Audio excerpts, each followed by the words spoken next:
पढ़ना चाहते हैं उसके पहले हमारे बाइबलों को अपने हाथ में लें। आपको विश्वास आपने कबूल करिए, जाहिर करिए आ ईश्वरનું વચન છે, હું એમાં વિશ્વાસ કરું। આ ઈશ્વરનું વચન છે, હું એમાં વિશ્વાસ કરું। આ ઈશ્વરનું વચન છે, હું એમાં વિશ્વાસ કરું। एक मिनट मैंने पूछ ही लिया। तो हिंदी भाषी कोई है हमारे बीच में? गुजराती समझ में नहीं आती छे पहला पूछा में? अच्छा ये भी है, ओके साथ, ओके। आइए हिंदी में क्रिसमस मनाएंगे। दो भाग पढ़ते हैं। सबसे पहला भाग हम पढ़ेंगे लूक का दूसरा अध्याय, लूक दूसरा अध्याय 8वीं आयत से 14वीं आयत तक।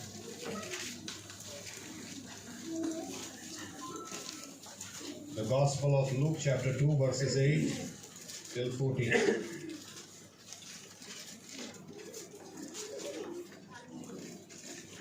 તે દેશમાં ઘેટા પાળકો રાત્રે ખેતરમાં રહીને પોતાના ટોળાને સાચવતા હતા। પ્રભુનો એક દૂત તેઓની પાસે આવીને ઊભો રહ્યો ને પ્રભુના ગૌરવનો પ્રકાશ તેઓની આસપાસ દેખાયો અને તેઓ ઘણા ભયભીત થયા। દૂતે તેઓને કહ્યું કે બીહો માં, કેમ કે જુઓ હું મોટા આનંદની સુવાર્તા તમને કહું છું અને તે સર્વ લોકોને માટે થશે, કેમ કે આજ દાઉદના શહેરમાં તમારે સારું એક તારનાર એટલે ખ્રિસ્ત પ્રભુ જન્મ્યો છે। તમારે સારું એ નિશાની છે કે તમે એક બાળકને લુગડામાં લપેટેલો ગભાણમાં સૂતેલો જોશો। પછી દૂતની સાથે આકાશી સેનાનો સમુદાય એકાએક પ્રગટ થયો। તેઓ દેવની સ્તુતિ કરીને કહેતા હતા કે પરમ ઊંચામાં દેવને મહિમા થાઓ તથા પૃથ્વી પર જે માણસો વિશે તે પ્રસન્ન છે તેઓને શાંતિ થાઓ। दूसरा भाग पढ़े यशाया 9, 6 और 7। यशाया 9वां अध्याय 6 और 7 आया।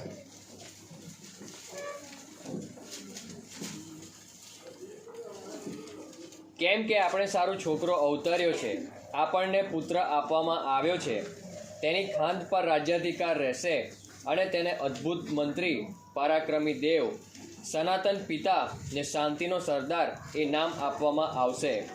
દાઉદના રાજ્યાસન ઉપર ને તેના રાજ્ય ઉપર તેને ઇન્સાફ તથા ન્યાયીપણાથી તે સમયથી તે સર્વકાળ સુધી સ્થાપવા તથા દ્રઢ કરવા સારું તેની સત્તાની વૃદ્ધિનો તથા શાંતિનો પાર રહેશે નહીં। सैन्यों देव यहोवानी उत्कंठाथी आ थसे। आइए हम प्रार्थना करें। हमारे जीवित परमेश्वर प्रभु यीशु मसीह, हम धन्यवाद देते हैं आज के दिन के लिए। हम धन्यवाद देते हैं प्रभु यीशु मसीह कि आप प्रभु यीशु मसीहा आज के दिन के लिए भी हमसे बात करना चाहते हैं, हमसे व्यवहार करना चाहते हैं। हम भी नम्रता से कबूल करते हैं जो पढ़ा गया ये आपका कलाम है, आपका वचन है। आप इस वचनों के द्वारा बोलें, आप इन वचनों के द्वारा हमसे बात करें, हमसे व्यवहार करें प्रभु यीशु मसीह। हम प्रार्थना करते हैं पवित्र आत्मा को उंडेल दें ताकि आज वचनों की सच्चाई में, उसके उजियाले में आज पवित्र आत्मा हमको लेकर जाएं, ताकि हम प्रभु यीशु जैसे हैं वैसे के वैसे न रहें। हमारी आंखों को खोले ताकि हम आपको निहार सकें, हमारे कानों को खोले ताकि आपकी आवाज को हम सुन सकें।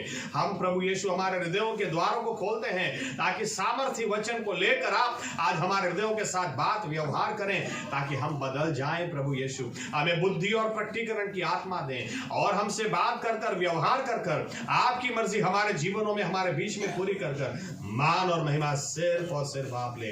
ये हमारी प्रार्थना प्रभु यीशु मसीह के नाम से हम करते हैं। साथ में कहेंगे आमीन। धन्यवाद प्रभु यीशु। बैठ सकते हैं।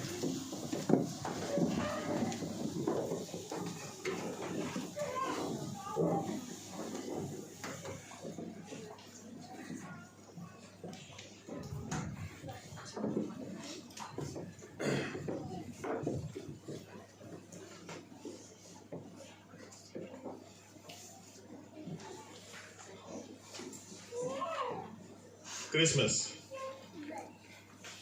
कुछ लोगों को ये प्रश्न होता है कि ये शब्द बाइबल में कहीं है तो नहीं, ना 25 दिसंबर बाइबल में है। बात सही है,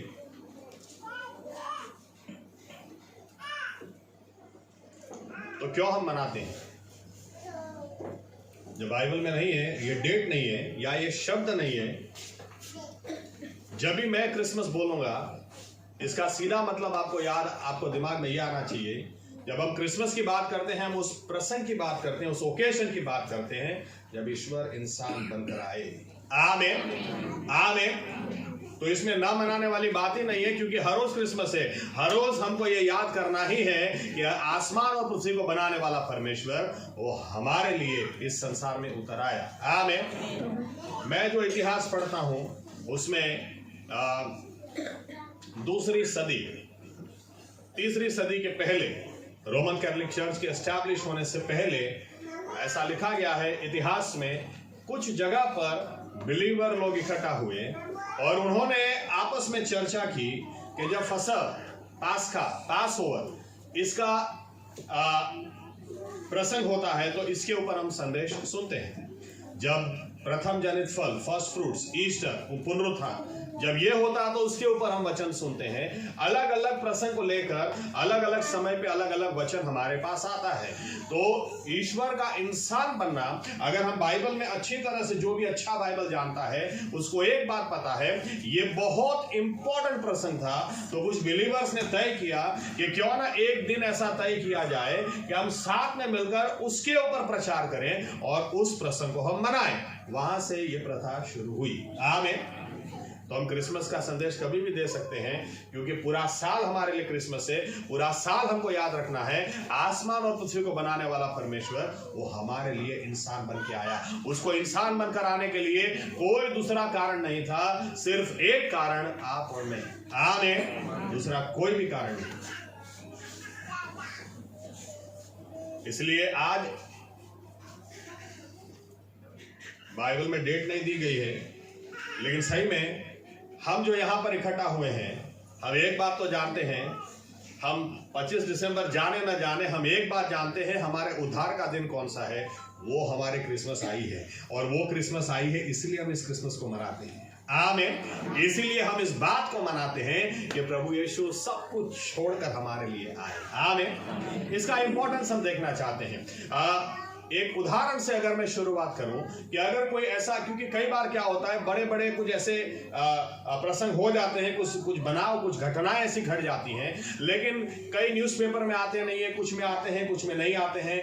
लेकिन अगर कुछ ऐसी बात हो कि जिसके बारे में टाइम्स नाउ में भी आ जाए, टाइम्स ऑफ इंडिया में भी आ जाए, न्यूज़पेपर में भी आए, टीवी में भी आए और व्हाट्सएप पे भी आए, और हर जगह जहां देखो वहां पर वो समाचार या उस घटना के बारे में आपको सुनने को मिले, तो एक बात दिमाग में आती है, ये घटना सही में बहुत बड़ी घटना है। अगर ये इतनी बड़ी घटना नहीं होती तो इतना बड़ा कवरेज उसको मिलता ही नहीं। आमीन। क्रिसमस कितनी बड़ी घटना थी, इसके बारे में हम बाइबल से याद रखना, वापस बोलता हूं, क्रिसमस जब शब्द का इस्तेमाल करता हूं, यानी ईश्वर का इंसान के रूप में आना, यह कितनी बड़ी घटना थी, या तो कितनी महत्वपूर्ण घटना थी कि बार बार वचन में परमेश्वर ने इसके बारे में बात की है। मैं कुछ बातें अगर सब बताने जाऊं तो आपका खाने का भी टाइम निकल जाएगा, नाचने का भी टाइम निकल जाएगा, इसलिए कुछ बातें आपके सामने मैं लाकर रखता हूं। सबसे पहली बात, सबसे पहले आप देखें, सबसे पहली बार बाइबल में क्रिसमस के बारे में किसने बात की? सबसे पहली बार आया, आप नोट डाउन कीजिए, मैं निकलवाऊंगा नहीं, शायद एक दो। बाइबल कहती है जब आदम और हवा ने पाप किया, जब परमेश्वर के साथ रिश्ता टूट गया, याद रखना पाप वो परमेश्वर के साथ रिश्ता तोड़ देता है। इसलिए बाइबल का परमेश्वर वो पापी को नहीं धिक्कारता है, लेकिन पाप को धिक्कारता है। आमीन। क्योंकि पाप से, पाप की वजह से परमेश्वर के साथ इंसान का रिश्ता टूट जाता है। बाइबल कहती है जब आदम और हवा ने वो फल खाने के लिए मना किया था, फिर भी वो फल खाया, और परमेश्वर के साथ जब उनका रिश्ता टूटा, तो रिश्ता टूटा तो परमेश्वर यूं बोल सकते थे उस वक्त, मैंने कितनी बार तुमको मना किया था, तुम्हारा दिमाग ठिकाने नहीं है, क्यों ऐसा क्यों ऐसा। लेकिन आप अच्छी तरह से वहां पर देखेंगे तो परमेश्वर ने आदम से बात की और कहा देखो तुम्हारी वजह से ये भूमि श्रापित हो गई। हवा से बात की, कहा आज के बाद तुम पीड़ा में बच्चों को पैदा करोगी। लेकिन जब सर्प से बात की तो सर्प से बात करते हुए परमेश्वर ने और कुछ बात नहीं की, सर्प से कोई प्रश्न नहीं पूछा, सीधी ही क्रिसमस की बात की, उत्पत्ति 3 और 15। और सर्प से सीधा ही परमेश्वर ने क्या कहा, एक दिन आएगा, याद रखना तू, तेरे संतान के बीच में और एक स्त्री के बेटे के बीच में मैं बैर कराऊंगा। एक स्त्री का बेटा होना, यह सीधा रेफरेंस प्रभु यीशु मसीह के आने का था। आमीन। एदन बाड़ी में आप सोचें, परमेश्वर के दिल में यह बात कितनी बड़ी थी कि एदन बाड़ी में परमेश्वर ने दूसरी कोई बात नहीं की, लेकिन सर्प से सीधे ही क्रिसमस के बारे में बताया। यानी सीधा ही परमेश्वर ने सर्प को चैलेंज किया, सीधा ही उसको बोला कि तुझे लगता है तूने सब कुछ बिगाड़ दिया, तुझे लगता है तूने इंसान को मुझसे हमेशा के लिए दूर कर दिया, लेकिन याद रखना क्रिसमस आएगी। आमीन। एक दिन आएगा जब परमेश्वर इंसान बनकर आएगा एक स्त्री के द्वारा। आमीन। आप बाइबल अच्छी तरह से पढ़ें, आपको पता चलेगा इब्राहिम के बारे में। इब्राहिम बहुत ही बड़ा, यहां तक कि बाइबल कहती है वो हमारे विश्वास के पिता। जो लोग भी आज विश्वास करते हैं उसका सबका बाप इब्राहिम है, क्योंकि उसका विश्वास ही ऐसा था। बाइबल कहती है जब अपनी पत्नी उसका गर्भ मृत अवस्था में था, फिर भी इब्राहिम के बारे में लिखा है उसने अपनी पत्नी की उम्र नहीं देखी, उसने अपनी पत्नी का मृत गर्भस्थान नहीं देखा, उसने परमेश्वर की ओर नजर लगाई और यह देखा जो जिसने ये वचन दिया है कि मैं बाप बनूंगा, वो वचन पूरा करेगा, वो करने के लिए सामर्थी है। और जब यह विश्वास किया 100 साल की उम्र में वो बाप बना। इब्राहिम बहुत ही अद्भुत, क्योंकि उसके बारे में ऐसा लिखा गया, पहली बार किसी के बारे में लिखा गया हो परमेश्वर का मित्र, परमेश्वर का दोस्त, तो इब्राहिम के बारे में लिखा गया।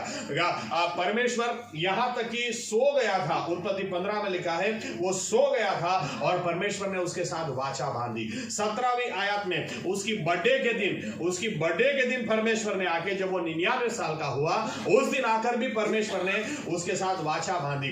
उतना ही नहीं, उसके घर पे परमेश्वर खुद खाना खाने के लिए गए। मैं तो कभी सोच में नहीं सकता कि जो परमेश्वर ने हमारे हाथों को खाना बनाने की शक्ति दी है, बुद्धि दी है और टैलेंट दिया है, वो परमेश्वर खुद बैठकर कैसे हमारे हाथों का खाना खा सकते हैं। लेकिन फिर भी बाइबल कहती है परमेश्वर ने इब्राहिम के घर जाकर इंसान के रूप में वहां पर खाना खाया। इब्राहिम के बारे में बहुत सारी ऐसी बातें हैं, लेकिन इब्राहिम की आप बुलाहट देखोगे तो वो बुलाहट भी बिना क्रिसमस के नहीं थी। परमेश्वर ने उत्पत्ति 12, 1, 2 और 3 में इब्राहिम से यूं कहा, तेरा घराना तू छोड़ दे, तू सब कुछ छोड़ के निकल जा और मैं जो देश तुझे दिखाऊं वो देश में तू चला जा, वो देश मैं तुझे दूंगा, तेरे वंश को दूंगा। और फिर परमेश्वर ने उससे कहा, तुझे जो बच्चा संतान में दूंगा, उस संतान में दुनिया की हर कुल, हर जाति वो आशीष पाएगी। गलाती का पुस्तक आप पढ़ें, बरसों के बाद में गलातियों के पुस्तक में पौलुस लिखता है, जो परमेश्वर ने इब्राहिम को बच्चा देने की बात की थी वो इसहाक नहीं था, वो तो यीशु मसीह के बारे में बात कर रहा था। यानी उसी वक्त, यानी परमेश्वर जब इब्राहिम को बुलाहट भी देता है तभी भी परमेश्वर की दृष्टि में क्रिसमस है। आप आगे चल के पढ़ें मूसा के बारे में। मूसा इतना अद्भुत सेवक था, मैं कई बार सोच में पड़ जाता हूं, क्योंकि इब्रानियों की पुस्तक है हिब्रू में, और हिब्रू का लेखक वो मूसा और यीशु मसीह की तुलना करता है ये बताने के लिए कि यीशु मसीह मूसा से बेहतर है। तो यीशु मसीह की तुलना करने के लिए भी मूसा को साइड में अगर रखा जाए तो मूसा क्या सेवक होगा, कितना अद्भुत सेवक परमेश्वर की दृष्टि में वो रहा होगा। कि बाइबल कहती है 26 लाख से ज्यादा लोगों को एक अकेले हाथ वो परमेश्वर की सहायता से छुड़ा के ले आया। यहां पर 1-2 लोग उद्धार पाते हैं, समझ में आता है, लेकिन यहां पर तो पूरे देश को वो निकाल कर ले आया, पूरे देश को उसके द्वारा उद्धार मिला, छुटकारा मिला, वो भी सबसे शक्तिशाली फारो राजा के हाथों से। पुनर्नियम व्यवस्था विवरण हिंदी में अगर इसको आप पढ़ेंगे ड्यूट्रोनॉमी, तो मूसा बार बार वहां पर यूं कहता है, हे इज़राइल याद रखना। 4थे अध्याय में वो बोलता है कि तुम याद रखना, आप पृथ्वी की उत्पत्ति से आज तक ऐसे चमत्कार किसी ने देखे नहीं, ऐसे चमत्कार हुए ही नहीं जो परमेश्वर ने तुम्हारे लिए किए। कभी किसी ने सुना क्या कि उसने लाल समंदर के 2 हिस्से किए हो? कभी किसी ने सुना कि आसमान और पृथ्वी को बनाने वाले परमेश्वर ने किसी प्रजा को अपना कहा और किसी को अपना बनाया हो और उसे छुड़ाने के लिए वो नीचे उतर आए? नहीं, वो ऐसा कभी हुआ नहीं। और फिर आगे चल के वो कहता है, याद रखना उसने चिन्ह चमत्कार इसलिए किए ताकि तुम ये विश्वास करो कि उसके जैसा कोई भी नहीं है। 6ठे अध्याय में वो बोलता है, हे इज़राइल सुन, यहोवा तेरा परमेश्वर है, यहोवा ही तेरा परमेश्वर है। उसको प्यार करना, दिल की गहराई से उसके अपनी शक्ति से, सामर्थ्य से, बल से उसको प्यार करना, अपने बच्चों को भी उसके बारे में सिखाना। बोलते बोलते बोलते बोलते 8वें अध्याय में बोलता है, याद रखना सर्प से तुझे बचाया, याद रखना बिच्छुओं से तेरी रक्षा की। और फिर बोलते बोलते बोलते जब 18वां अध्याय आता है, एकदम से मूसा 15 आयत से आगे, आप घर जाके पढ़ें, 15 आयत से आगे एकदम से मूसा बोलता है, एक समय आएगा जब परमेश्वर मुझसे भी बड़ा अपने सेवक को खड़ा करेगा, तुम उस पर भरोसा करना। याद रखना, अच्छी तरह से बाइबल पढ़ोगे तो मूसा ने कभी नहीं कहा मुझ पर भरोसा करो। मूसा बार बार, अरे यहोवा पर भरोसा करो, जो तुम्हें यहां पर लाया उस पर भरोसा करो, वो प्रार्थना सुनेगा, खाना देगा, उस पर भरोसा करो। मूसा ने कभी नहीं कहा मुझ पर भरोसा करो। लेकिन ये कौन से व्यक्ति की बात कर रहा था जहां पर मूसा ये बोलता है मुझसे भी बड़ा परमेश्वर एक अपना सेवक खड़ा करेगा, उस पर तुम भरोसा करना, उसकी एक बात भी इधर उधर नहीं जाएगी, उसकी एक बात भी अधूरी नहीं छूट जाएगी। इब्रानियों का पुस्तक आप पढ़ेंगे, वहां पर लेखक बताता है वो बात मूसा ने किसी और के लिए नहीं, प्रभु यीशु मसीह के लिए की थी। ये यानी मूसा भी अपनी सेवकाई में सब याद दिलाते हुए, जब पुनर्नियम यानी कि सब कुछ जब फिर से याद करा रहा है, फिर से याद दिलाता है, ये बात जो उसने पहले कही ही नहीं, वो भी ऊपर जाने से पहले क्रिसमस के बारे में हिंट दे के जाता है, इसके बारे में बात करके जाता है, क्योंकि क्रिसमस परमेश्वर के लिए बहुत बहुत इंपॉर्टेंट थी। आमीन। आप जकारिया का पुस्तक पढ़ें, जकारिया का पुस्तक अच्छी तरह से पढ़ेंगे। जकारिया का पुस्तक ऐसे समय में लिखा गया जहां पर लोग गुलामी में थे, और गुलामी में थे, गुलामी में जाना, अगर चर्च के लोग गुलामी में जाते हैं, चर्च के लोग प्रश्न में होते हैं, तो कहीं ना कहीं, अब हिजकिय्याह का पुस्तक पढ़ेंगे तो पास्टरों का दोष होता है, क्योंकि तब दोष होता है, जैसे ताली दो हाथ से बजती है। अगर पास्टर ने कहा कि खड्डा है, गिरोगे तो लगेगा, खड्डा है उधर मत जाओ, और फिर भी गए तो आपका दोष है। लेकिन पास्टर को ये तो बोलना जरूरी है कि खड्डा है। आमीन। अगर यही नहीं बोला तो पास्टरों का दोष है। तो हिजकिय्याह आप अच्छी तरह से पढ़ेंगे ना, तो हिजकिय्याह में परमेश्वर यूं बोलते हैं कि आज मेरे लोगों की हालात इतने खराब हैं, आज मेरे लोग गुलामी में हैं, आज मेरे लोग पीड़ा में हैं, क्योंकि कुत्ता भी अच्छा है। आप अच्छी तरह से पढ़ेंगे, आपको आश्चर्य होगा।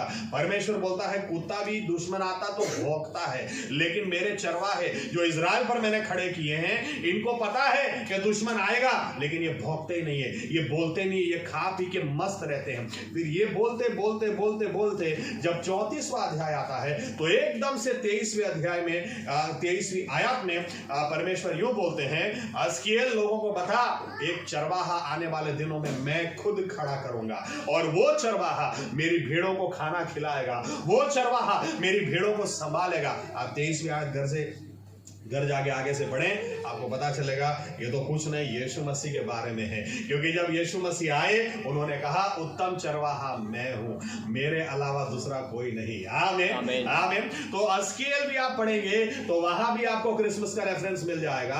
आप यिर्मयाह के बारे में पढ़ें, यिर्मयाह के बारे में लिखा है, यिर्मयाह 40 साल की मिनिस्ट्री उसने की, और 40 साल की मिनिस्ट्री में ऐसा लिखा है, या तो ऐसा कहा जाता है, रण तो प्रबोधक, वीपिंग प्रॉफिट, रोता हुआ, क्योंकि 40 साल तक ये बोलता ही रहा, लेकिन कोई इसका सुनता ही नहीं था।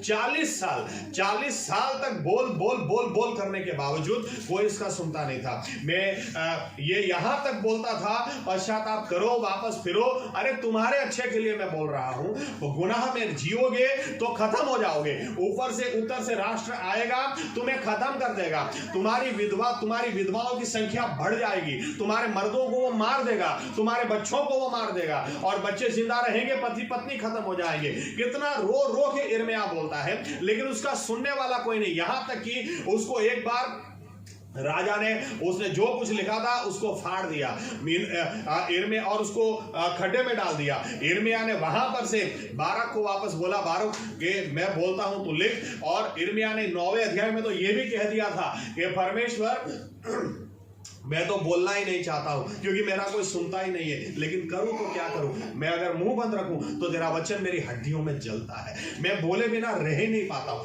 यिर्मयाह, और मैं एक बात जानता हूं, अगर चर्च में कोई समस्या खड़ी हो, मान लो चर्च में कोई प्रश्न खड़ा हो जाए, मान लो 2 परिवार में झगड़ा हो जाए, तो या तो अंदर कुछ भी ऐसी समस्या है तो एज अ पास्टर इच्छा होती है इस विषय पर संदेशा दे दें, इस विषय पर बोल दें, अंदर नया निर्णय लोग ले लें, समाधान आ जाए, शांति आ जाए। मैं इर्मिया के बारे में यह सोचता हूं, जब 40 साल आप सेवकाई करते हैं और इर्मिया पूरी उसकी मिनिस्ट्री एक ही टॉपिक पे चलती है, वापस घूमो, वापस फिरो, पश्चाताप करो।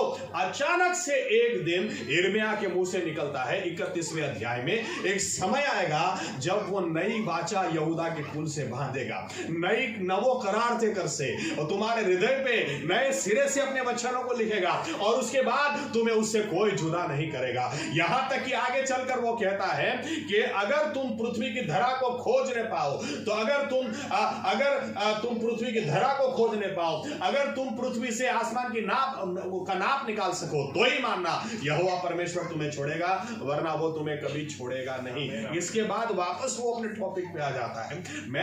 और नई वाचा यीशु मसीह ने जब प्रभु बोध लिया, तब प्रभु यीशु ने कहा ये मेरी नई वाचा का लहू है।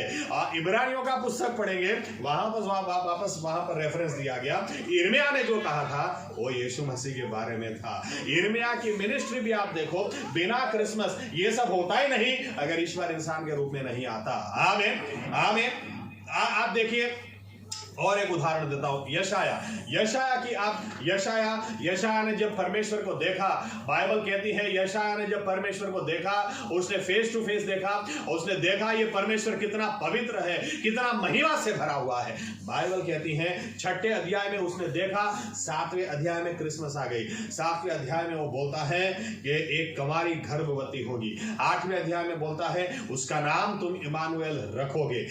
लेकिन इसके बाद वापस उसका ट्रैक चेंज हो गया और उसके बाद वो अलग अलग राजाओं के बारे में, मिस्र तेरा ये हाल होगा, मोआब तेरा ये हाल होगा, अराम तूने मेरे बच्चों को नहीं संभाला, तेरा ये हाल होगा, करते करते करते 39वें अध्याय तक वो जब जाता है, जब वो वहां पर जाकर हिजकिय्याह राजा के बारे में बात करता है। और 39वां अध्याय बहुत स्पेशल है क्योंकि ऐसा चमत्कार वहां पे लिखा है। हिजकिय्याह राजा के पास जाकर वो बोलता है, हे हिजकिय्याह राजा, याद रख तेरे पास 1 महीना है, उसके बाद परमेश्वर तुझे ले लेगा। और बाइबल कहती है यशाया बोल के निकल गया।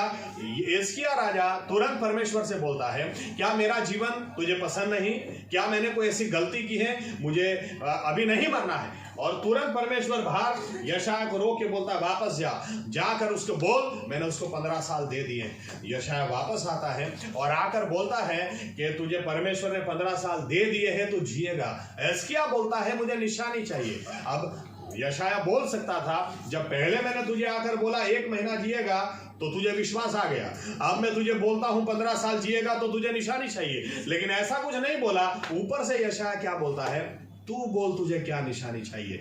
और सामने से वो व्यक्ति बोलता है, अगर सूरज थोड़ा सा पीछे जाए, सूरज थोड़ा सा पीछे, अरे कैसे जा सकता है? सूरज थोड़ा सा पीछे जाए तो मैं मानूंगा, क्योंकि जो पोल की परछाई थी वो सूरज जितना उतनी छोटी, और अगर सूरज वापस जाएगा तो परछाई में चेंज आएगा। यशाया बोल देता है ठीक है ऐसा ही हो, तुझे वो निशानी चाहिए। बाइबल कहती है परमेश्वर ने सूरज को पीछे खींचा, साइंस के हिसाब से 20 मिनट का समय पीछे से खींचा। ओके, कभी पर्सनली मिलेंगे तब बात करेंगे, लेकिन साइंस के हिसाब से 20 मिनट का समय पीछे खींचा। क्या चमत्कार परमेश्वर ने यशाया के द्वारा किया, यशाया के द्वारा। और हिजकिय्याह को भी देखो परमेश्वर कितना अद्भुत परमेश्वर है। आमीन। वो निशानी भी मांगता तो किस तरह से वो देता है। सूरज को 20 मिनट पीछे खींचा। एनीवे, उसके बाद इतना बड़ा चमत्कार और एकदम से सेवकाई रुक जाना, क्योंकि इतिहास हमको बताते हैं ये चमत्कार के बाद यशाया की पत्नी मर गई। और जब यशाया की पत्नी मर गई, यशाया अपनी बीवी से बहुत प्यार करता था, इतना ज्यादा कि उसके बाद वो सोच भी नहीं सकता था कि मैं कभी सेवकाई कर सकता हूं। उसके बाद वो इतना अकेलापन महसूस करता था, उसकी सेवकाई वहीं पर रुक गई। अगर आज के जमाने में कहें तो जैसे देवदास जैसा हो गया। शायद पता नहीं दाढ़ी भी हो गई होगी, नाता भी नहीं होगा क्या, मुझे नहीं पता, लेकिन सेवकाई रुक गई। इतना उसका हृदय घायल हो गया, उसकी सेवकाई रुक गई, सेवकाई रुक गई। लेकिन बाइबल बताती है परमेश्वर ने उसको फिर से एनकरेज किया, परमेश्वर ने उसको फिर से सेवकाई में उठाया। और यशाया में सबसे ज्यादा बैटरी चार्ज करने वाले अध्याय अगर आपको पढ़ने हैं तो 40वें अध्याय से 66वां अध्याय, 40वें अध्याय से 66वां अध्याय, 66वां उदाहरण के तौर पर 60वां अध्याय अगर आप पढ़ें, 60वां अध्याय जो हमारे इस साल के न्यू ईयर का संदेश था, उठो और प्रकाशित हो जाओ, आमीन। अंधेरा गहरा होने वाला है लेकिन तुम उठो और तुम अपना उजियाला दो। 41वां अध्याय अगर पढ़ेंगे, यशाया को परमेश्वर ने बोला इधर उधर मत ताक, इधर उधर मत देख, देख मेरी ओर देख, मैं तेरा परमेश्वर हूं, मैं तुझे दृढ़ करूंगा, मैं तुझे मजबूत करूंगा, अपने दाहिने हाथ के सामर्थ्य से मैं तुझे संभालूंगा। 66वां अध्याय, इतनी अद्भुत बाइबल में परमेश्वर उसे कहता है, यशाया स्वर्ग मेरा सिंहासन है और पृथ्वी मेरा पायासन है। यहां तक उसके बाद 6, 7 और 8 आयत में परमेश्वर भविष्यवाणी देकर यूं कहता है, क्या कभी ऐसा हो सकता है, किसी ने सुना एक दिन में एक देश की स्थापना हो जाए? क्या कभी हो सकता है? इजराइल देश के बारे में परमेश्वर ने भविष्यवाणी उसको दी और बाइबल कहती है इतिहास कहता है 13 मई 1948 इजराइल देश था ही नहीं, लेकिन 14 मई 1948 एक दिन में 24 घंटे में परमेश्वर ने इजराइल देश की स्थापना कर डाली।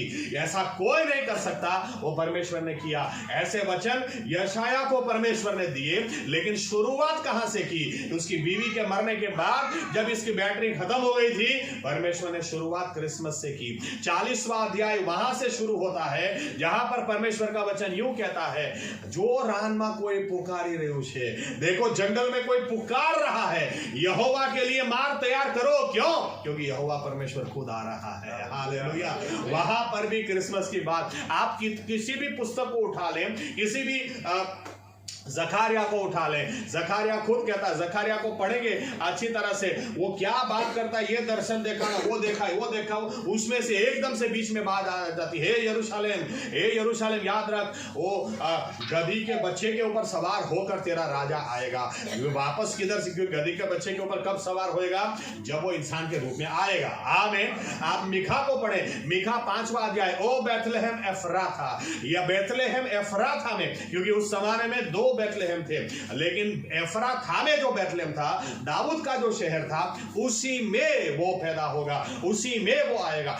आप किसी भी सेवक को पकड़ लें, मैं ओके तो थोड़ा आगे बढ़ते हैं, उसके बाद में एक इंपॉर्टेंट बात देकर खत्म करूंगा। आप कोई भी पुस्तक उठा लें, क्रिसमस के बारे में रेफरेंस मिलेगा और मिलेगा। यहां तक कि बाइबल यूं कहती है कि बड़े बड़े सेवक ने अपना मुंह बंद नहीं रखा क्रिसमस के बारे में, परमेश्वर ने खुद अपना मुंह बंद नहीं रखा क्रिसमस के बारे में। लेकिन बाइबल यह भी हमको कहती है कि आसमान ने भी अपना मुंह बंद नहीं रखा।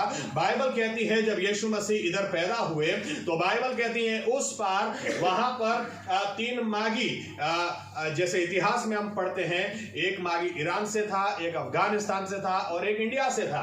और देखो इंडिया पहले से परमेश्वर की योजना में है। आमीन आमीन। इंडिया से मागी वहां पर गया था। मैं कई बार ये सोचता हूं ये 3 अलग अलग देश में ये लोग इकट्ठा कहां हुए होंगे, लेकिन मैं एक बात जानता हूं, जिन लोगों का भी ध्येय एक होता है उसको परमेश्वर कहीं ना कहीं इकट्ठा कर ही देता है। आमीन। तो एक ईरान से निकला, एक अफगानिस्तान से निकला, एक इंडिया से निकला, और ये लोग जब वहां पर गए, आसमान ने आवाज दी, तारे ने उनको आवाज दी। इसीलिए मत्ती 2 में ये यरूशलेम जाकर क्या पूछते हैं, यहूदियों का राजा किधर पैदा हुआ है, क्योंकि हमने उसका तारा देखा है। आसमान भी चुप नहीं रहा कि देखो क्रिसमस आ चुकी है, परमेश्वर खुद इंसान के रूप में आ चुका है। आमीन। यहां तक कि जो रेफरेंस हमने पढ़ा लूक 2 अध्याय में, यहां पर ऐसा लिखा है, एक समय आया जब दूत भी चुप नहीं रहे, दूतों ने भी आकर इनसे कहा, आज तुम्हारे लिए दाऊद के शहर में उद्धारकर्ता पैदा हुआ है। मैं थोड़ा पीछे जाकर आपसे थोड़ी मेरी कल्पनाएं आपके साथ शेयर करता हूं। बाइबल यूं कहती, बाइबल हम जानते हैं 400 साल पुराने नियम और नए नियम के बीच में 400 साल का गैप है, या तो 400 साल का साइलेंट पीरियड है। 400 साल तक एक सेवक की मैं गवाही सुन रहा था। आज बहुत बड़े बड़े काम उनके सेवकाई के द्वारा होते हैं। तो उस गवाही में एक बात उन्होंने कही, और ऐसी बात उनसे नहीं बहुत लोगों से मैंने सुन ली है, लेकिन उनकी बात करता हूं।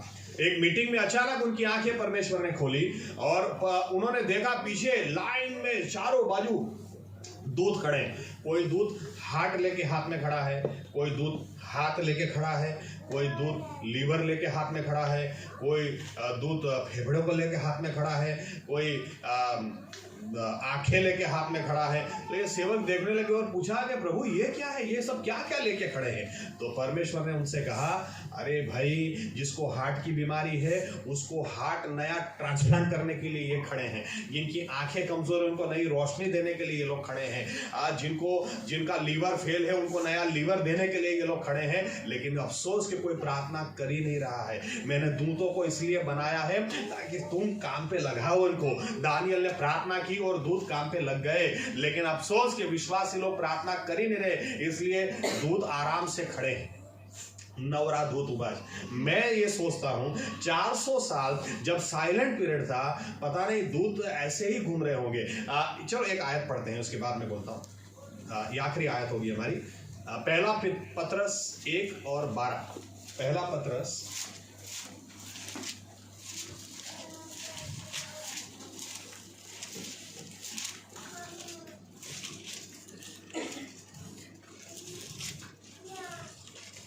1 અને 12। તે બાબતો પ્રસિદ્ધ કરીને તેઓએ પોતાની જ નહીં પણ તમારી સેવા કરી હતી એવું તેઓને પ્રગટ કરવામાં આવ્યું હતું।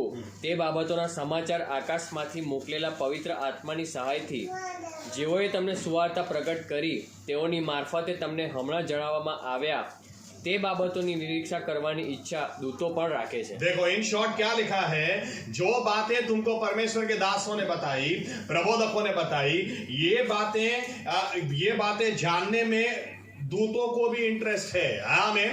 अब सीधी सी बात है, अगर इस तरह से मैं बोलूं या तो उदाहरण अगर दे दूं कि किसी लड़के को कोई लड़की बहुत पसंद है, तो वो लड़की अभी तक नहीं जानती है, लेकिन लड़के के दोस्त सब जानते होते हैं। जो उसके साथ रहते हैं, जो उसके करीब रहते हैं, उनको पता होता है कि इस लड़के को ये लड़की कितनी पसंद है। आमीन। जो दूत परमेश्वर के साथ रहते थे या तो रहते हैं, जो परमेश्वर के करीब रहते हैं, उनको पता ही होता है कि परमेश्वर का हृदय इंसान के लिए क्या धड़कता है, क्या इंसानों के बारे में वो सोचता है। इसीलिए बाइबल कहती है, अगर एक पापी भी पश्चाताप करता है तो आसमान में दूत चुप नहीं रह पाते हैं, वो भी वहां पर आनंद और खुशियां मनाते हैं। आमीन। तो यहां पर मैं थोड़ी कल्पना अपनी डालता हूं कि 400 साल तक आप सोचें, 400 साल तक ये दूत परमेश्वर की योजना पहले से जानते थे। यहां तक कि दानियल के बारे में भी आप पढ़ेंगे, दानियल 9वां अध्याय 25, 26, 27 लिखा है, अभिषेक को मारा जाएगा और वो वापस जिंदा होगा। अरे लेकिन मारा कब जाएगा? जब वो पहले इंसान के रूप में आएगा। आमीन। तो ये सब जवाब गैब्रियल दूत लेकर आया था। तो दूत अच्छी तरह से जानते थे एक न एक दिन परमेश्वर को इंसान होकर जाना है। मैं ये कल्पना करता हूं 400 साल इधर पृथ्वी पर साइलेंस है, एकदम शांति बनी हुई है। स्वर्ग में ये लोग आपस में शायद मिलकर बात करते होंगे। कुछ बोला क्या परमेश्वर ने? किसी को कुछ जवाबदारी दी क्या? क्योंकि अगर एक सेवक देखकर बोलता है, परमेश्वर उसको बोलता है तुम प्रार्थना नहीं करते हो, इसीलिए लोग आराम से खड़े हैं, कुछ काम धंधा दूतों को नहीं है। मैं सोचता हूं 400 साल तक दूतों ने क्या किया होगा? अंदर अंदर डिस्कशन भी चल रहा होगा, क्योंकि अंदर अंदर डिस्कशन ये लोग कर सकते हैं, नहीं तो बलवा कर भी नहीं सकते थे। आमीन। तो मैं ये सोचता हूं अंदर अंदर डिस्कशन करते होंगे। 400 साल के बाद एकदम से हलचल मच गई होगी जब गैब्रियल ने बताया होगा, अरे परमेश्वर ने मुझे बुलाया है, रेडी रहना। लेकिन परमेश्वर ने बोला, जा जकरिया के पास तू जा। और जकरिया को 400 साल के बाद परमेश्वर ने किसी को प्रार्थना का जवाब लेकर भेजा। और गैब्रियल दूत वापस गया और क्या हुआ? क्या? अरे यार जकरिया के पास भेजा था और 400, लेकिन नहीं, कुछ तो होगा। लेकिन दूत भी जानते हैं, इनको पता था कुछ न कुछ होने वाला है, क्योंकि जो आशीष परमेश्वर ने इसको दी है, कहीं यशाया 40 वाली तो नहीं है कि यही आदमी बोलेगा तो ये बोलेगा यहोवा के लिए मार्ग तैयार करो। यानी अब यहोवा का आना अभी नजदीक है। 6 महीने बाद वापस गैब्रियल को बुलाया, इधर आप, अब तू मरियम को जाके ये बोल। मैं तो सोच भी नहीं सकता क्या एक्साइटमेंट के साथ गैब्रियल गया होगा, और गैब्रियल जाकर जब मरियम को ये संदेश देता है, मुझे पता है यहां से ये लोग ने शुरू कर दिया होगा। 1 दिन 2 दिन, 2 महीने हो गए, अभी 7 महीने बाकी है, 5 महीने हो गए, 4 महीने बाकी है। बाइबल कहती है यहां पर जैसे ही यीशु मसीह पैदा हुए वहां पर उनको बोलना नहीं पड़ा। ये लोग इतना आनंद, अगर आप अच्छी तरह से पढ़ेंगे ना तो कई बार रास्ते के ऊपर डीजे में लोग कैसे डांस करते हैं, इनको कंट्रोल करना पड़ता है। कुछ लोग कंट्रोल करने के लिए होते हैं, कंट्रोल करना पड़ता है। मैं, अगर आप अच्छी तरह से पढ़ेंगे लूक 2 अध्याय में, आप ध्यान से देखेंगे तो लगेगा कि ये लोग पृथ्वी के ऊपर खुशियां मना रहे थे, या फिर स्वर्ग में इनको होश ही नहीं रहा, खुशियां मनाते मनाते नीचे उतर आए। क्योंकि ऐसा लिखा है ये लोग इस तरह से खुशी मना रहे थे, एकदम से एक दूत की नजर गई, अरे इंसान यहां पर है, तो वो उतर आया और आकर बोलता है, देखो तुम्हारे लिए खुशी की बात मैं लेकर आया हूं, और ये खुशी की बात पूरी दुनिया के सभी लोगों के लिए होगी। आज दाऊद के शहर में तुम्हारे लिए उद्धारकर्ता पैदा हुआ है। और इतना बोलकर ये वापस ऊपर चला गया और वापस ये लोग खुशियां मनाने लगे। देखिए गुड फ्राइडे के दिन ऐसा लिखा हुआ है कि प्रभु यीशु जब गेत्सेमनी वाड़ी के अंदर प्रार्थना कर रहे थे तो एक दूत ने आकर उनको हिम्मत दी। अब पुनरुत्थान के समय लिखा गया है कि पुनरुत्थान के समय 2 दूत वहां पर आकर बैठे, लेकिन क्रिसमस के दिन लिखा गया है पूरे झुंडों का झुंड दूतों का नीचे उतर आया, क्योंकि ये लोग जानते थे गुड फ्राइडे बहुत इंपॉर्टेंट है, ईस्टर बहुत इंपॉर्टेंट है, लेकिन क्रिसमस ही नहीं आएगी तो गुड फ्राइडे ईस्टर भी नहीं आएगा। ये लोग जानते थे, इसीलिए इतने खुश थे क्योंकि परमेश्वर की खुशी इनकी खुशी थी। ये परमेश्वर की हजूरी में रहते थे, इनको पता था इब्राहिम ने भी यही बात की, मूसा ने भी यही बात की, आदम और हवा ने गुनाह किया तभी भी परमेश्वर ने यही बात की, यशाया ने भी यही बात की। और अब पूरा बाइबल उठा लें आपको एक ही बात पता चलेगी। आप यशाया 35 आप पढ़ लें, देख तेरा परमेश्वर आएगा, और जब वो आएगा याद रखना अंधे देखेंगे, याद रखना गूंगे बोलेंगे, याद रखना लंगड़े दौड़ेंगे, तेरा परमेश्वर आएगा तब ये सब होगा। बार बार हर रेफरेंस इसी बात के ऊपर था कि क्रिसमस बहुत जल्दी आएगी। बाइबल कहती है ये समय आया तो तारे आसमान भी चुप नहीं रहा, समय आया तो दूत भी चुप नहीं रहे। क्रिसमस आई, ईश्वर इंसान बनकर आया, लेकिन यशाया 9 में इसका कारण दिया हुआ है। या तो मैं यूं कह दूं, इस तरह से कह दूं कि अगर एक लड़की है, एक लड़की अगर उसको बोलेगी ये लड़का तुझे सही में बहुत चाहता है, हाँ बोल देना। दूसरी लड़की आकर उसको बोलेगी ये लड़की तुझे बहुत चाहती है, हाँ बोल देना। एक लड़का आकर उसको बोलेगा ये सही में बहुत अच्छा लड़का है, इसको हाँ बोल देना।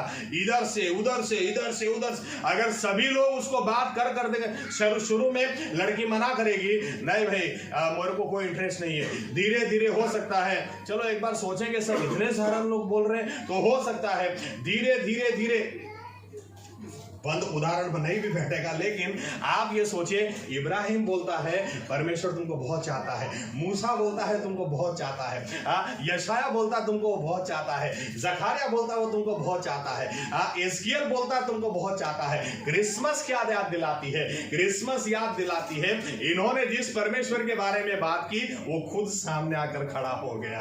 हालेलुया, वो खुद इंसान के रूप में आ गया, वो खुद सामने आ गया। दूतों को ये नहीं कहा, दूतों ने ये नहीं कहा कि देखो तुम्हारे लिए उसने उद्धारकर्ता को भेजा है, अरे आज उद्धारकर्ता खुद तुम्हारे लिए पैदा हुआ है। हालेलुया। बाइबल कहती है ये किस तरह से होगा, क्रिसमस आई कैसे आई? बाइबल कहती है कारण भी दिया हुआ है। ये परमेश्वर यशाया 9वां अध्याय 6ठी आयत, हमारे लिए एक बेटा दिया गया, हमारे लिए एक पुत्र दिया गया, ये पुत्र पराक्रमी परमेश्वर, अद्भुत मंत्री, सनातन पिता और शांति का राजकुमार कहलाया जाएगा।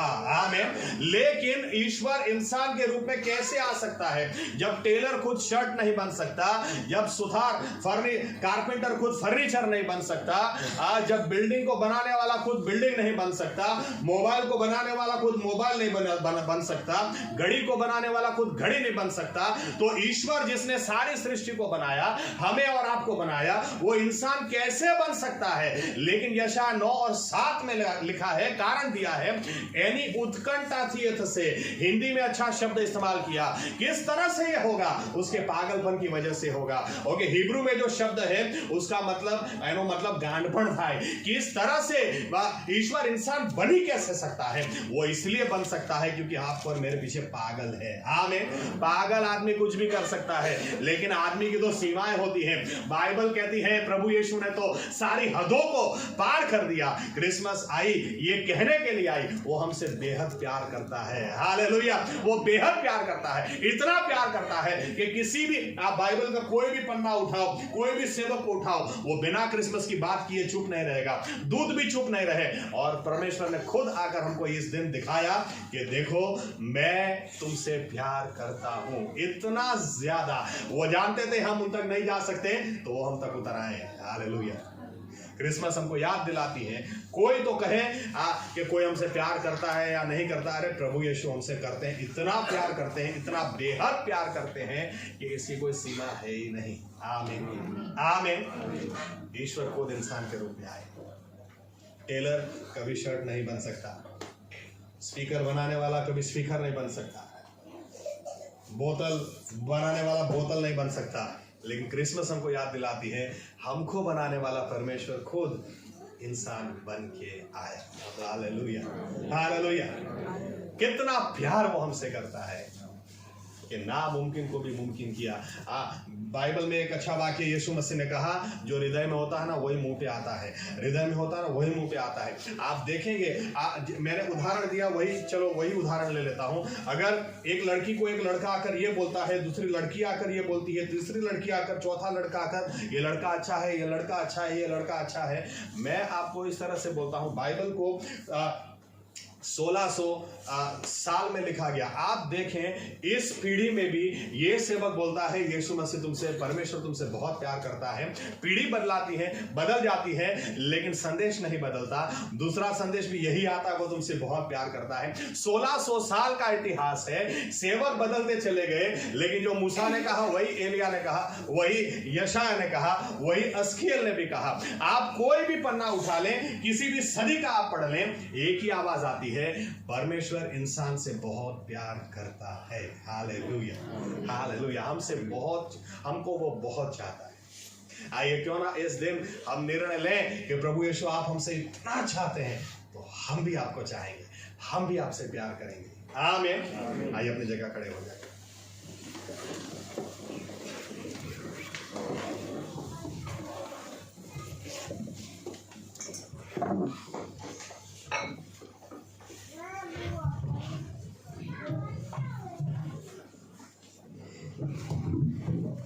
जो वचन हमने सुना है इसके ऊपर सोचें।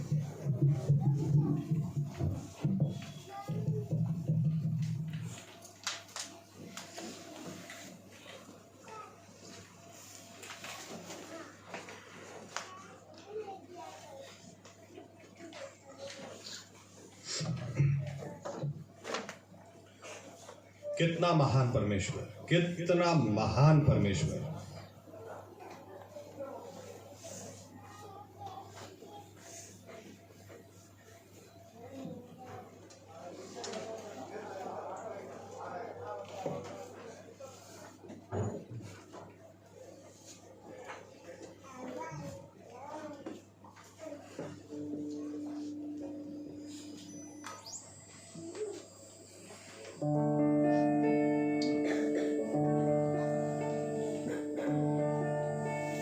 क्रिसमस हमको याद दिलाती है सारी हदों को प्रभु यीशु ने पार किया है।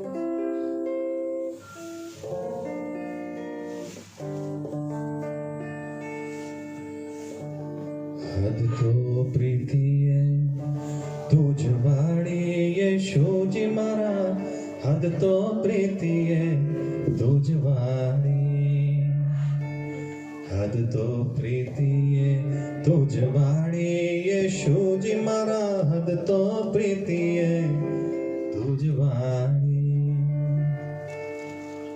कितना अद्भुत प्रेम, कितना अद्भुत प्रेम।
जाने आए हैं दिन खुशी के आंसू बहाने वाले धरती पे आज फैले।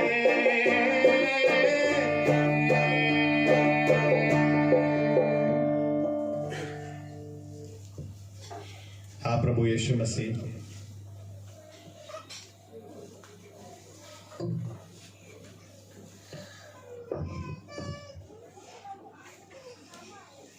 आप जानते थे कि पाप की कमाई मृत्यु है, और इसीलिए आप आए। उसके पहले आपका नाम भी आसमान से दिया गया। जो बच्चा पैदा होगा उसका नाम तो यहोशुआ रखेगी, क्योंकि जो अपने लोगों को गुनाह से उद्धार दिलाएगा, पाप से छुटकारा दिलाएगा, वो यही है। आप प्रभु यीशु नया धर्म स्थापित करने के लिए नहीं आए, आप गुनाहों की माफी हमें मिल सके इसलिए आए। ना